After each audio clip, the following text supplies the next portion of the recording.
aunque parezca moralmente reprochable aceptar de que hay evidencias de que el presidente Castillo está involucrado en actos de corrupción, pero que según la Constitución u obligados por la Constitución y por un Congreso que no se atreve a tomar decisiones porque están más interesados en sus curules que en los destinos y los problemas del país, bueno, entonces tendremos que aceptar que el presidente se queda hasta el 28 de julio del 2026 y solo a partir de ese momento se le podrá procesar. Pero es una decisión que tienen que tomar con coraje los señores congresistas. Si no son capaces de hacer lo que tendrían que hacer, entonces tienen que dar una salida al país, que haga gobernable el Perú, porque así como estamos no podemos seguir. Es absolutamente insostenible esta situación. Y sinceramente, y una vez más, ya pues no, señores congresistas, decídanse.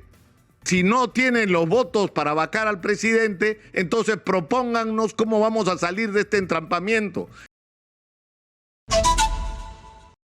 Estamos enfrentados sin ninguna duda, porque lo vivimos todos cada día, a una situación absolutamente inédita.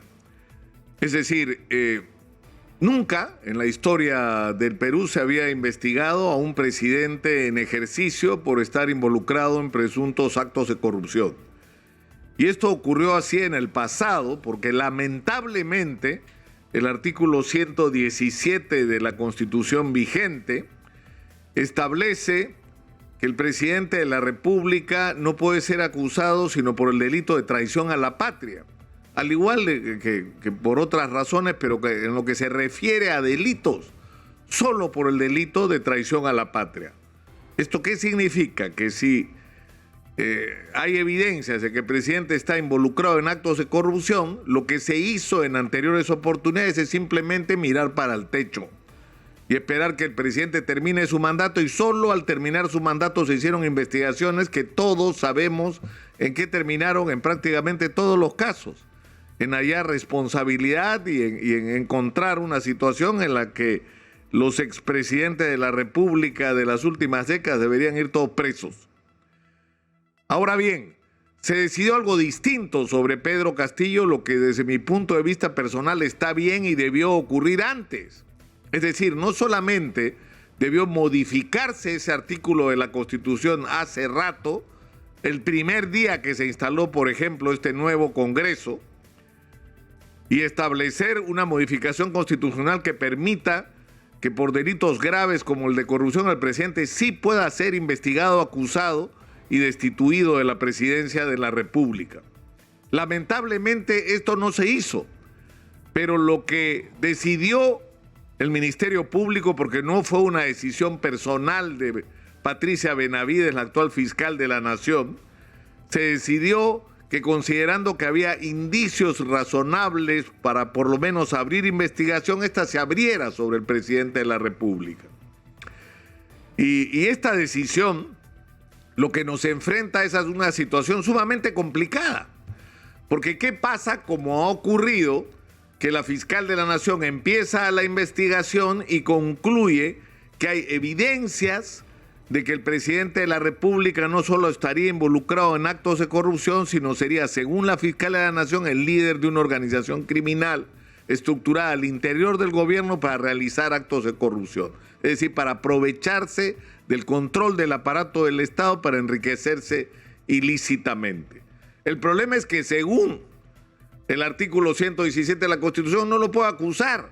Entonces la fiscal de la Nación ha propuesto, y vale la pena recordarlo, una denuncia constitucional contra el presidente amparándose en el convenio contra la corrupción firmado por el gobierno peruano en el marco de las Naciones Unidas, y que en su artículo 30 establece que cuando hay un enfrentamiento o una disyuntiva entre las prerrogativas de un funcionario, como en este caso un presidente, y casos de corrupción que pueden terminar en la impunidad, los estados tienen que buscar, y es cierto que lo dice, conforme a su legislación, los mecanismos para que no se imponga la impunidad. Es decir, para que los procesados por corrupción no se amparen en sus prerrogativas para protegerse. Y ese debería ser el reto. Entonces, frente a lo que estamos, es a un asunto que es muy práctico. Es decir, es cierto, la actual Constitución no permite que el presidente sea procesado o sea denunciado por el delito de corrupción, pero existe la polémica y ambigua figura de la vacancia presidencial por permanente incapacidad moral. Es decir, algunos dicen que eso se refería a la locura, a la permanente incapacidad mental. Lo cierto es que ya hay antecedentes de que en el Perú se ha aplicado, en el caso de Alberto Fujimori, y se ha pretendido aplicar en el caso de Pedro Pablo Kuczynski, ¿no?, que provocó su renuncia. Y bueno, todos sabemos lo que ha ocurrido en los últimos años, pero lo cierto es que este argumento de la permanente incapacidad moral podría ser usado en este caso, y depende de un asunto muy simple, de los votos. No depende de las marchas, no depende de los editoriales, no depende de los reportajes que salen todos los domingos contra el presidente de la República, no. O sea, depende del Congreso de la República, y que el Congreso decida que, considerando que los elementos que tiene en la mano, el presidente de la República es sujeto o puede ser considerado como pasible de aplicarle el concepto de permanente incapacidad moral, pero para eso se necesitan 87 votos. Y es bueno recordarlo. Y hay otra opción, que es la que ha abierto el constitucionalista Omar Cairo, cuando él dice: el presidente no puede ser juzgado por delitos, pero hay delitos, excepto por traición a la patria, pero hay delitos que no solo son delitos, son infracciones a la Constitución.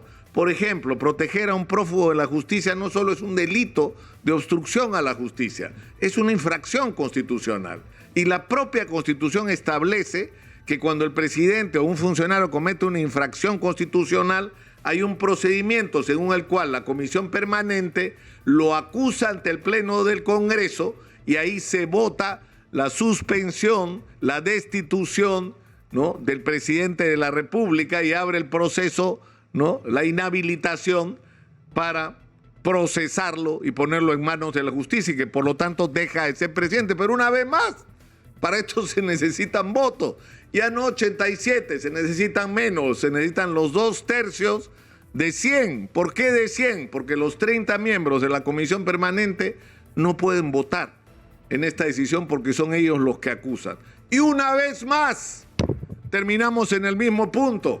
Es el Congreso de la República el que tiene que decidir. Y el Congreso de la República no decide por una razón muy simple: porque los señores congresistas no se quieren ir.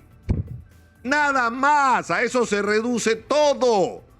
Es decir, no vamos a reflexionar acá sobre lo equivocada que fue la postura de pedir vacancia casi desde el día que puso un pie en Palacio Pedro Castillo, acusándolo de cualquier cosa, comunista, proterrorista. Bueno, ahora hay argumentos que merecen discusión, que son realmente consistentes, que son importantes, que son sus supuestos vínculos con una red de corrupción dentro del gobierno.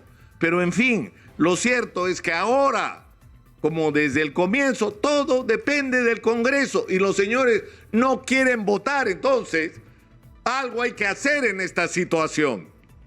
Es decir, no podemos vivir permanentemente en esta situación. O sea, el país no merece que vivamos permanentemente en esta situación. Entonces, o el Congreso resuelve vacar al presidente o destituirlo a través del mecanismo de la denuncia constitucional por haber infraccionado la Constitución, o se busca un entendimiento basado en algo que a mí, sinceramente, me resulta moralmente inadmisible. Pero ¿qué es lo que ha ocurrido en los gobiernos anteriores? Es decir, había evidencia que estaban metidos en casos de corrupción y en escándalos, pero lo dejaremos ahí pues hasta que acabe su mandato. Es decir, esa es la otra opción. Aunque parezca moralmente reprochable aceptar de que hay evidencias de que el presidente Castillo está involucrado en actos de corrupción, pero que según la Constitución u obligado por la Constitución y por un Congreso que no se atreve a tomar decisiones porque están más interesados en sus curules que en los destinos y los problemas del país, bueno, entonces tendremos que aceptar que el presidente se queda hasta el 28 de julio del 2026 y solo a partir de ese momento se le podrá procesar. Pero es una decisión que tienen que tomar con coraje los señores congresistas. Si no son capaces de hacer lo que tendrían que hacer, entonces tienen que dar una salida al país, que haga gobernable el Perú, porque así como estamos no podemos seguir. Es absolutamente insostenible esta situación. Y sinceramente, y una vez más, ya pues no, señores congresistas, decídanse. Si no tienen los votos para vacar al presidente, entonces propóngannos cómo vamos a salir de este entrampamiento, qué nivel de entendimiento se puede lograr en este contexto espantoso que nos está tocando vivir. Exitosa. Pero la verdad es que la responsabilidad está en sus manos, señores congresistas. Soy Nicolás Lucar, esto es Hablemos Claro, estamos en Exitosa Perú. Hablemos Claro.